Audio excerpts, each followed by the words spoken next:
તો મિત્રો આપણે આવી ગયા છીએ ધૂંધળીમલ દાદાના દર્શન કરવા। ધૂંધળીમલ ઋષિ મુનિ હતા એક, એમના દર્શન કરવા માટે આવી ગયા છીએ આપણે। અને આ રીતે એક જગ્યા છે સરસ મજાની।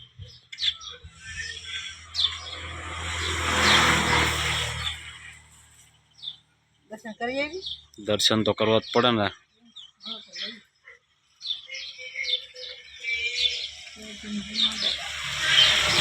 જય ધૂંધળીમલ દાદા। આવ્યો અત્યારે ફોન કાર્તિક, અત્યારે સૈયોનો ફોન આવ્યો। હું કામ હતું?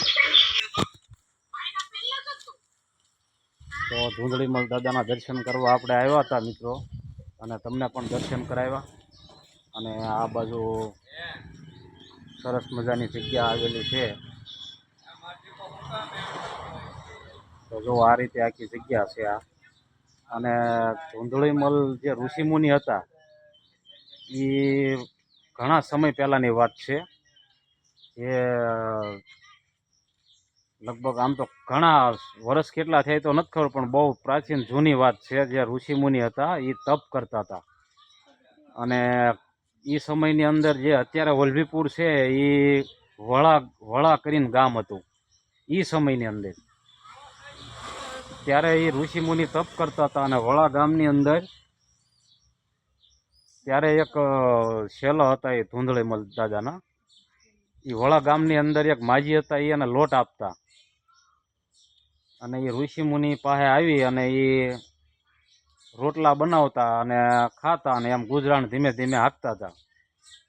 અને એક સમય જતા ધીમે ધીમે ધીમે એમ કહેવાય કે સમય જતા વાર તો લાગે નહીં, તો એ ઋષિમુનિ તપમાંથી જાગ્યા, અને જેવા તે શરણપશ કર્યા ત્યારે એ શેલાએ ઋષિમુનિના, ત્યારે એના માથામાંથી નકરી જીવાત મળી ફરવા। એટલે ઋષિમુનિ પૂછ્યું કે ઓહો, આ આટલું બધું શું થયું તમને આમ? ત્યારે શેલાએ કીધું કે વળા ગામની અંદર એક માજી હતા ને એ મને લોટ આપતા હતા ને હું અહીંયા રોટલા ઘડીને ખાતો હતો। તો ઋષિમુનિ એટલા બધા ક્રોધિત થઈ ગયા કે એ માજીને કીધું કે શેલાને કીધું કે તું એક કામ કરી, માજીને કે ભગાય એટલું ભાગવા મળે, પાછું વાળું ન જોતા, હું આજ વળા ગામનો દતન છો પતન કરું છું એમ। પછી માજી મળ્યા દોડવા, અને દોડતા દોડતા એમ કહેવાય કે આપણે અત્યારે હાલની અંદર ભાવનગરની માલપા રૂવાપરી માં કરીને છે, કદાચ તમે નામ સાંભળ્યું હશે। અને એ દિવસની અંદર 3 રૂપ ફરે ત્યાં। તો દિવસમાં 3 રૂપ ફરે છે, તો ચોક્કસ ત્યાં દર્શન કરવા જજો ભાવનગરની માલપા।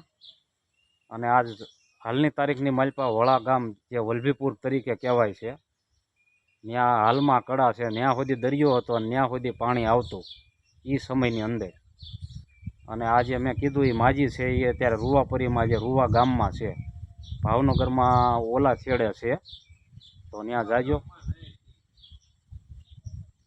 અને ફરી મળશું એક નવા વિડીયોમાં, ત્યાં સુધી લખી નાખજો કોમેન્ટમાં જય ધૂંધળીમલ દાદા।